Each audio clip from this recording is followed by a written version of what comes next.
ರಾಜ್ಯ ರಾಜಕೀಯದಲ್ಲಿ ಬಿರುಗಾಳಿಯನ್ನು ಎಬ್ಬಿಸಿರುವಂತಹ honey trap ಪ್ರಕರಣಕ್ಕೆ ಸಂಬಂಧಪಟ್ಟಾಗೆ ಅಧಿಕೃತವಾದಂತಹ ದೂರು ಇವತ್ತು ದಾಖಲಾಗುವಂತ ಸಾಧ್ಯತೆ ಇದೆ. ಹನಿ ಟ್ರ್ಯಾಪ್ ವಿರುದ್ಧ ಇದೀಗ ಸಮರ ಸಾರೋದಕ್ಕೆ ಮುಂದಾಗ್ತಿದ್ದಾರಾ KN ರಾಜಣ್ಣ ಅನ್ನುವ ಪ್ರಶ್ನೆ ಇದೆ.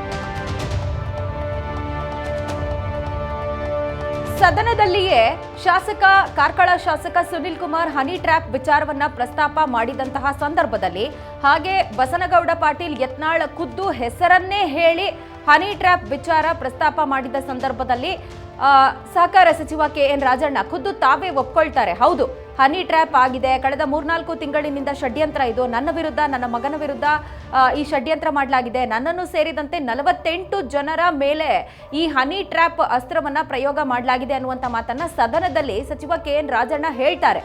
ಆದರೆ ಆಡಳಿತ ಪಕ್ಷದ ನಾಯಕರೆಲ್ಲರೂ ಕೂಡ ಅಧಿಕೃತವಾದಂತಹ ದೂರು ದಾಖಲಾದ ಬಳಿಕ ತನಿಖೆಯನ್ನ ಕೈಗೊಳ್ಳಲಾಗುತ್ತೆ ಅಂತ ಹೇಳಿದ್ರೂ ಸಹ ಒಂದಷ್ಟು ಹೆಜ್ಜೆಗಳನ್ನ ಇಡುವತ್ತ ಯೋಚನೆ ಮಾಡುವ ರೀತಿಯಲ್ಲಿ KN ರಾಜಣ್ಣ ಕಂಡು ಬರ್ತಾ ಇದ್ದಾರೆ. ಈಗಾಗಲೇ ರಾಜಣ್ಣ ಅವರ ಪುತ್ರ CM ಅವರನ್ನ ಭೇಟಿಯಾಗಿ ಮಹತ್ವದ ದಾಖಲೆಗಳನ್ನ ಹಸ್ತಾಂತರಿಸಿ ಚರ್ಚೆಯನ್ನ ಮಾಡಿದ್ದಾರೆ.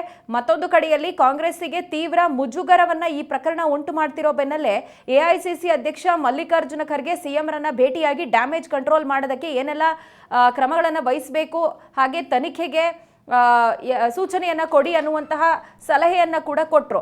ಇಷ್ಟೆಲ್ಲ ಬೆಳವಣಿಗೆಗಳಾಗ್ತಾ ಇದ್ರು ಕೂಡ ಖುದ್ದು ತಾವೇ ವಿಕ್ಟಿಮ್ ಅಂತ ಹೇಳಿಕೊಂಡ KN ರಾಜಣ್ಣ ಈ ತನಕ ದೂರನ್ನ ದಾಖಲು ಮಾಡಿಲ್ಲ.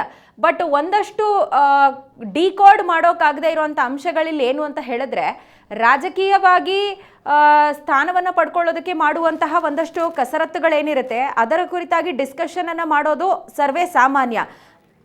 ಆದರೆ ತಮ್ಮದೇ ವೈಯಕ್ತಿಕ ವಿಚಾರ ಅಥವಾ ತಮ್ಮ ತೇಜೋವಧೆ ಮಾಡೋದಕ್ಕೆ ಯಾವುದೋ ಷಡ್ಯಂತ್ರ ಮಾಡಲಾಗಿದೆ ಅನ್ನುವಂತಹ ವಿಚಾರಕ್ಕೆ ಸಂಬಂಧಪಟ್ಟ ಹಾಗೆ ದೂರು ಕೊಡೋದಕ್ಕೆ ಯಾಕೆ ರಾಜಣ್ಣ ಪದೇ ಪದೇ ಬೇರೆ ಬೇರೆ ನಾಯಕರ ಜೊತೆಯಲ್ಲಿ ಸಭೆ ಮಾಡ್ತಿದ್ದಾರೆ, ಯಾಕೆ ದೂರು ಕೊಡೋದಕ್ಕೆ ಹಿಂದೇಟನ ಹಾಕ್ತಿದ್ದಾರೆ, ಈ ರೀತಿಯ ಪ್ರಶ್ನೆಗಳು ಸದ್ಯ ಹೇಳ್ತಾ ಇದೆ.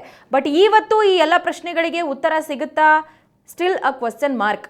ಅವರಿವತ್ತು ಕಂಪ್ಲೇಂಟನ್ನು ರಿಜಿಸ್ಟರ್ ಮಾಡ್ತಾರೆ ಅನ್ನುವಂತಹ ವರದಿಗಳೇನೋ ಇದೆ. ಬಟ್ ಎಷ್ಟೊತ್ತಿಗೋ ಕಂಪ್ಲೇಂಟನ್ನು ಕೊಡ್ತಾರೆ, ದಾಖಲೆ ಸಮೇತ ದೂರು ಕೊಡ್ತೀನಿ ಅಂತ ಏನು ರಾಜಣ್ಣ ಹೇಳಿದ್ರು, ಅದು ಇವತ್ತು ನಡೆಯುತ್ತಾ ಅನ್ನುವಂತಹ ಪ್ರಶ್ನೆ ಇದೆ. ಈ ಬಗ್ಗೆ ಹೆಚ್ಚಿನ ಡೀಟೇಲ್ಸ್ ಕೊಡೋದಕ್ಕೆ ನನ್ನ ಕಲೀಗ್ ಮಾರುತಿ ಫೋನ್ನಲ್ಲಿ ಕನೆಕ್ಟ್ ಆಗ್ತಾ ಇದ್ದಾರೆ. ಮಾರುತಿ, ಬಹಳ ಪ್ರಮುಖವಾಗಿ KN ರಾಜಣ್ಣ ಇಲ್ಲಿ ಖುದ್ದು ನಾನು ವಿಕ್ಟಿಮ್ ಅಂತ ಹೇಳ್ಕೊಂಡ್ಮೇಲೆ ಕೂಡ ಬೇರೆ ಬೇರೆ ನಾಯಕರ ಜೊತೆಯಲ್ಲಿ ಕಂಪ್ಲೇಂಟ್ ಕೊಡೋ ವಿಚಾರಕ್ಕೆ ಯಾಕೆ ಚರ್ಚೆ ಮಾಡ್ತಿದ್ದಾರೆ ಅನ್ನೋದೇ ಡಿಕೋಡ್ ಮಾಡೋದಕ್ಕೆ ಆಗ್ತಾ ಇಲ್ಲ. ಇನ್ನು ಇವತ್ತು ಏನೆಲ್ಲ ಡೆವಲಪ್ಮೆಂಟ್ಸ್ ಆಗ್ಬೋದು? ಕಂಪ್ಲೇಂಟ್ ರೇಸ್ ಮಾಡ್ತಾರಾ? FIR ಆಗುತ್ತಾ? ತನಿಖೆಗೆ ಸರ್ಕಾರ ಆದೇಶಿಸುತ್ತಾ? ಎಸ್ ಪ್ರಜ್ವಲ, ಏನು ಹನಿ ಟ್ರ್ಯಾಪ್ ವಿಚಾರ ರಾಜ್ಯ ರಾಜಕೀಯದಲ್ಲಿ ಸಾಕಷ್ಟು ಒಂದು ರೀತಿಯಂತಹ ಬಿರುಗಾಳಿಯನ್ನು ಎಬ್ಬಿಸಿರೋದು. ಯಾಕೆಂದ್ರೆ ಒಬ್ಬ ಸಚಿವರು ನೇರವಾಗಿ ಸದನದಲ್ಲೇ ಹನಿ ಟ್ರ್ಯಾಪ್ ಆಗ್ತಿದೆ ಅಂತ ಹೇಳ್ತಿರೋದು ರಾಜ್ಯದಲ್ಲಿ ಇದು ಮೊದಲ ಬಾರಿಗೆ ನಡೆದಿರುವಂತಹ ಘಟನೆ. ಇದರಿಂದಾಗಿಯೇ ವಿಪಕ್ಷಗಳು ಕೂಡ ಸಚಿವರ ಪರವಾಗಿ ಸಾಕಷ್ಟು ಹೋರಾಟಗಳನ್ನ ಮಾಡಿದ್ರು. ಮತ್ತೆ ಅದೇ ರೀತಿ CBI ತನಿಖೆ ಅಥವಾ ಸಿಟ್ಟಿಂಗ್ ಜಡ್ಜ್ ನೇತೃತ್ವದಲ್ಲಿ ಒಂದು ತನಿಖೆ ಸಂಸ್ಥೆಯನ್ನ ಮಾಡಿ ಅಲ್ಲಿ ತನಿಖೆ ನಡೆಸಬೇಕಂತ ಕೂಡ ವಿಪಕ್ಷಗಳು ಒತ್ತಾಯ ಮಾಡಿದ್ರು. ಇದೇ ಸಂದರ್ಭದಲ್ಲಿ ಕೂಡ ರಾಜಣ್ಣ ಅವರು ಹಲವು ಸಚಿವರುಗಳನ್ನ ಭೇಟಿಯಾಗಿ ಈ ವಿಚಾರವಾಗಿ ಚರ್ಚೆ ಮಾಡಿರೋಂತ. ಯಾಕೆಂದ್ರೆ ಹನಿ ಟ್ರ್ಯಾಪ್ ಆಗಿರುವಂತದ್ದು ಏನ್ ಸಂಬಂಧ, ಮುಂದೆ ಯಾವ ರೀತಿ ಸಮಸ್ಯೆಗಳನ್ನ ಎದುರಿಸಬೇಕಾಗುತ್ತೆ, ಅಥವಾ ವಿಡಿಯೋ ಹೊರಗಡೆ ಬರುತ್ತಾ, ಅಥವಾ ಈ ರೀತಿಯಾದಂತಹ ಸಂಬಂಧಪಟ್ಟ ವಿಚಾರಗಳ ಬಗ್ಗೆ ತಮಗೆ ಆಪ್ತರಾಗಿರುವಂತಹ ಸಚಿವರು ಸೇರಿದಂತೆ ಹಲವು ಹಿರಿಯ ನಾಯಕರ ಜೊತೆ ಚರ್ಚೆ ಮಾಡಿರುವಂತದ್ದು. ಅದೇ ರೀತಿಯಾದ ನಂತರ ನಾವು ದಾಖಲೆ ಸಮೇತ ಇದ್ರ ಬಗ್ಗೆ ದೂರನ್ನ ಕೊಡ್ತೀನಿ ಅಂತ ಕೂಡ ಸದನದಲ್ಲೇ ರಾಜಣ್ಣ ಹೇಳಿದ್ರು. ಅದಾದ ನಂತರ CM ಅವರು ಕೂಡ ಕರೆಸಿ ಅವರ ಮಗ ಮತ್ತೆ ಅದೇ ರೀತಿಯಾದಂತಹ ರಾಜಣ್ಣನ ಇಬ್ಬರನ್ನು ಕರೆಸಿ ಸಂಪೂರ್ಣವಾಗಿ ಮಾಹಿತಿಯನ್ನ ಪಡ್ಕೊಂಡಿರುವಂತದ್ದು. ಅಲ್ಲಿ ಕೂಡ ಸಾಕಷ್ಟು ವಿಚಾರಗಳ ಬಗ್ಗೆ ಚರ್ಚೆ ಮಾಡಿರುವಂತದ್ದು. ಮುಂದೆ ಯಾವ ರೀತಿ ನಾವು ನಡೆಯನ್ನ ಇಟ್ಬೇಕು ಮತ್ತೆ ಯಾವ ರೀತಿ ಹೋರಾಟಗಳನ್ನ ಮಾಡ್ಬೇಕು ಎಂಬ ಬಗ್ಗೆ ಕೂಡ ಸಚಿವರು CM ಅವರ ಜೊತೆ ಚರ್ಚೆ ಮಾಡಿದ ನಂತರ ಈಗ ಏನ್ ಇವತ್ತು ದೂರ್ ಕೊಡ್ತಾರೆ ಅಂತ ಈಗಾಗಲೇ ಚರ್ಚೆ ಆಗ್ತಿರೋದು. ಪ್ರಮುಖವಾಗಿ ಈಗಾಗಲೇ ಹೈಕಮಾಂಡ್ ಮಟ್ಟದಲ್ಲೂ ಕೂಡ ಇದು ದೊಡ್ಡ ಮಟ್ಟದಲ್ಲಿ ಸದ್ದನ್ನ ಮಾಡ್ತಾ ಇರೋದು. ಈಗಾಗಲೇ ಮಲ್ಲಿಕಾರ್ಜುನ್ ಖರ್ಗೆ ಅವರು ಕೂಡ ನೇರವಾಗಿ ಸಿಎಂ ಸಿದ್ದರಾಮಯ್ಯರನ್ನ ಭೇಟಿಯಾಗಿ ಹನಿ ಟ್ರ್ಯಾಪ್ ವಿಚಾರ ಬಗ್ಗೆ ಸಂಪೂರ್ಣವಾಗಿ ಮಾಹಿತಿಯನ್ನ ಪಡೆದಿರುವಂತದ್ದು. ಯಾಕೆಂದ್ರೆ ಈಗ ಪ್ರಭಾವಿ ಸಚಿವರು ಮೇಲೆ ಅದೇ ಪಕ್ಷದ ಇನ್ನೊಬ್ಬ ಪ್ರಭಾವಿ ಸಚಿವರು ಹನಿ ಟ್ರ್ಯಾಪ್ ಮಾಡಿಸ್ತಿದ್ದಾರೆ ಅಂದ್ರೆ ಇದು ಪಕ್ಷದಲ್ಲಿ ಎಲ್ಲೋ ಒಂದ್ ಕಡೆ ಆಂತರಿಕ ಗೊಂದಲ ಮತ್ತೆ ಅದೇ ರೀತಿ ಕಾರ್ಯಕರ್ತರು ಕೂಡ ಕೆಟ್ಟ ಸಂದೇಶ ಹೋಗ್ತಿದೆ. ಆದ್ರಿಂದಾಗಿ ಮಲ್ಲಿಕಾರ್ಜುನ್ ಖರ್ಗೆ ಅವರು ನೇರವಾಗಿ ಸಿಎಂ ನ ಭೇಟಿಯಾಗಿ ಚರ್ಚೆ ಮಾಡಿರೋದು. ಇವತ್ತು ಪೊಲೀಸ್ ಸ್ಟೇಷನ್ಗೆ ಹೋಗಿ ದೂರು ಕೊಡ್ತಾರೆ ಎಂಬುದು ಕೂಡ ಚರ್ಚೆ ಆಗ್ತಿರೋದು. ಒಟ್ಟಲ್ಲಿ ಇಲ್ಲಿವರೆಗೂ ಕೂಡ ರೇಜಣ್ಣವ್ರು ಮೊದಲೇ ನಾನು ದೂರನ್ನ ಕೊಡ್ತೀನಿ ಅಂತ ಹೇಳಿದ್ರು, ಮತ್ತೆ ಅದೇ ರೀತಿ ದಾಖಲೆ ಸಮೇತ ದೂರನ್ನ ಕೊಡ್ತೀನಿ ಅಂತ ಹೇಳಿದ್ರು ಕೂಡ ಸದನ ಮುಗಿದು 4 ದಿನ ಆದ್ರೂ ಕೂಡ ಇಲ್ಲಿವರೆಗೂ ದೂರು ಕೊಟ್ಟಿರಲಿಲ್ಲ. ಆದ್ರೆ ಇವತ್ತು ನೇರವಾಗಿ ಪೊಲೀಸ್ ಸ್ಟೇಷನ್ಗೆ ಹೋಗಿ ದೂರು ಕೊಡ್ತಾರೆ ಎಂಬುದು ಚರ್ಚೆ ಆಗ್ತಿರೋದು. ರೈಟ್ ಮಾರುತಿ, ಈಗ ಸಚಿವ KN ರಾಜಣ್ಣ ಸದನದಲ್ಲಿ ಈ ವಿಚಾರದ ಕುರಿತಂತೆ ಪ್ರಸ್ತಾಪ ಮಾಡಿದ ಮೇಲೆ ಹೇಳಿದ್ರು ತಾವೇ ಖುದ್ದಾಗಿ ಇದರ ಹಿಂದೆ ಇರುವಂತಹ ಆಕ್ಟರು, ಪ್ರೊಡ್ಯೂಸರು, ಡೈರೆಕ್ಟರ್ ಯಾರು ಅನ್ನೋದೆಲ್ಲ ಆಚೆ ಬರಬೇಕು, ಸೊ ಕಂಪ್ಲೇಂಟ್ ರಿಜಿಸ್ಟರ್ ಮಾಡೋದ್ರ ಬಗ್ಗೆ ಯೋಚನೆ ಮಾಡ್ತೀನಿ ಅಂತ ಹೇಳಿದ್ರು. ಮತ್ತೊಂದು ಕಡೆಯಲ್ಲಿ ಹೈಕಮಾಂಡ್ ಈ ಪ್ರಕರಣದಿಂದ ಏನು ತೀವ್ರ ಮುಜುಗರ ಉಂಟಾಗ್ತಾ ಇದೆ ಪಕ್ಷಕ್ಕೆ, ಇದನ್ನ ಡ್ಯಾಮೇಜ್ ಕಂಟ್ರೋಲ್ ಮಾಡೋದಕ್ಕೆ ಅಂತ ಹೇಳಿನೇ ವರದಿಗಳನ್ನ ಕೇಳಿದೆ. ಹಾಗೆ ಕ್ಯಾಬಿನೆಟ್ ಸಭೆಯಲ್ಲಿ ಕೂಡ ಇದನ್ನ ಚರ್ಚೆ ಮಾಡೋದಾಗಿ ಈ ಗುರುವಾರ ಸಭೆಯಲ್ಲಿ ಚರ್ಚೆ ಮಾಡೋದಾಗಿ ಕೂಡ ತಿಳಿಸಿದೆ. ಸೊ ಕ್ಯಾಬಿನೆಟ್ ಸಭೆ ಒಳಗಡೆನೆ ಹಾಗಾದ್ರೆ ಕಂಪ್ಲೇಂಟ್ ರಿಜಿಸ್ಟರ್ ಆಗತ್ತಾ? ಎಸ್ ಪ್ರಜ್ವಲ, ಈ ವಿಚಾರವಾಗಿ ಈಗಲೇ ಹೈಕಮಾಂಡ್ ಕೂಡ ನೇರವಾಗಿ DCM DK ಅವ್ರನ್ನ ಕೂಡ ವರದಿಯನ್ನ ಕೇಳಿರುವಂತದ್ದು. ಅವರು ಕೂಡ ಈಗಾಗಲೇ ವರದಿ ಕೊಟ್ಟಿದ್ದೀನಿ ಅನ್ನೋ ರೀತಿಯಲ್ಲೂ ಕೂಡ ಹೇಳ್ತಿರೋದು. ಪ್ರಮುಖವಾಗಿ ಸಿಎಂ ನ ಮಲ್ಲಿಕಾರ್ಜುನ್ ಅಂದ್ರೆ AIC ಅಧ್ಯಕ್ಷರಾದ ಮಲ್ಲಿಕಾರ್ಜುನ್ ಖರ್ಗೆ ಅವರೇ ತಾವೇ ಸ್ವತಃ ಸಿಎಂ ಅವ್ರನ್ನ ಭೇಟಿಯಾಗಿ ಯಾವ ರೀತಿ ಘಟನೆ ನಡೆದಿರೋದು, ಯಾವ ರೀತಿ ಸತ್ಯಾಂಶಗಳಿವೆ ಎಂಬ ಬಗ್ಗೆ ಸಂಪೂರ್ಣವಾಗಿ ಮಾಹಿತಿಯನ್ನ ಈಗಾಗಲೇ ಹೈಕಮಾಂಡ್ ನಾಯಕರು ಕೊಡ್ತಿರೋಂಥದ್ದು. ಅದೇ ರೀತಿ ಹೈಕಮಾಂಡ್ ನಾಯಕರು ಕೂಡ ಸಿಎಂ ಅದೇ ರೀತಿ DCMಗೂ ಕೂಡ ದೆಹಲಿಗೆ ಬರುವಂತೆ ಸೂಚನೆ ಕೂಡ ಕೊಟ್ಟಿರುವಂತದ್ದು ರಾಜಕೀಯ ವಲಯದಲ್ಲಿ ಸಾಕಷ್ಟು ದೊಡ್ಡ ಮಟ್ಟದಲ್ಲಿ ಚರ್ಚೆ ಆಗ್ತಿದೆ. ಇನ್ನೊಂದ್ ಕಡೆ KN ರಾಜಣ್ಣರ ವಿಚಾರದಲ್ಲಿ ಕೂಡ ಅವರ ವಿಚಾರದಲ್ಲಿ ಈಗಾಗಲೇ ಸಂಪೂರ್ಣವಾಗಿ ತನಿಖೆ ನಡೆಸಲೇಬೇಕಂತ ಒತ್ತಾಯ ಕೂಡ KN ರಾಜಣ್ಣವರು ಕೂಡ ಮಾಡ್ತಾ ಇರೋದು.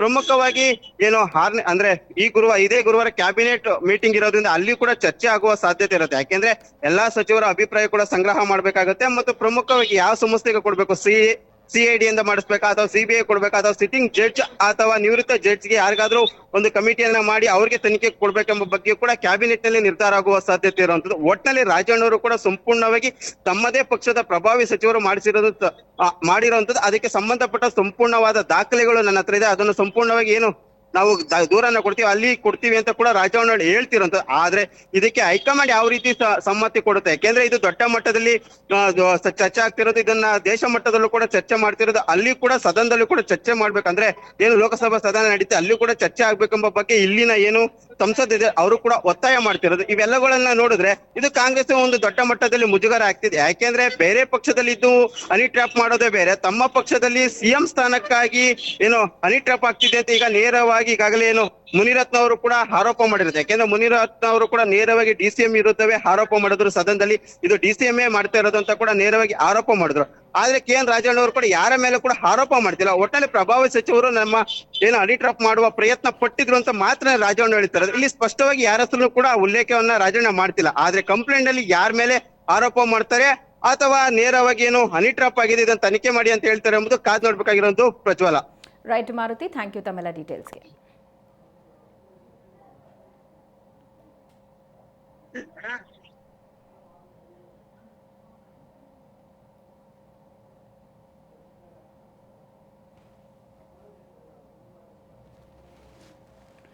ರಾಜ್ಯ ರಾಜಕೀಯದಲ್ಲಿ ಬಿರುಗಾಳಿಯನ್ನು ಎಬ್ಬಿಸಿರುವಂತಹ ಹನಿ ಟ್ರ್ಯಾಪ್ ವಿಚಾರಕ್ಕೆ ಸಂಬಂಧಪಟ್ಟ ಹಾಗೆ ಈಗಾಗಲೇ ಖುದ್ದು ತಮ್ಮ ಮೇಲೆ ಹನಿ ಟ್ರ್ಯಾಪ್ ಆಗಿದೆ ಅಂತ KN ರಾಜಣ್ಣ ಸದನದಲ್ಲೇ ಹೇಳ್ಕೊಂಡ್ರು. ಮತ್ತೊಂದು ಕಡೆಯಲ್ಲಿ ಗೃಹ ಸಚಿವರು ತನಿಖೆಯನ್ನ ಮಾಡಿಸಲಾಗುತ್ತೆ, ದೂರು ದಾಖಲಾದ ಬಳಿಕ ದೂರು ಬರಲಿ, ದೂರು ಬರದೆ ನಾವು ಹೇಗೆ ತನಿಖೆ ಮಾಡಿಸೋದಕ್ಕೆ ಸಾಧ್ಯ ಅಂತ ಹೇಳಿದ್ರು.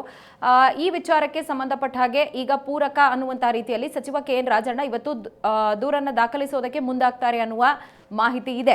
ಸೊ ಎಷ್ಟೊತ್ತಿಗೆ ಹೋಗ್ತಾರೆ, ದೂರನ್ನ ಏನು ದಾಖಲಿಸ್ತಾರೆ, ಕೆಲ ಮಹತ್ವದ ದಾಖಲೆಗಳನ್ನು ನಾನು ಕಲೆಕ್ಟ್ ಮಾಡ್ತಿದ್ದೀನಿ ಅಂತ ಕೂಡ ತಿಳಿಸಿದ್ರು. ಈ ಎಲ್ಲ ವಿಚಾರಕ್ಕೆ ಸಂಬಂಧಪಟ್ಟ ಹಾಗೆ ಸದ್ಯ ಕುತೂಹಲ ಮನೆ ಮಾಡ್ತಾ ಇದೆ.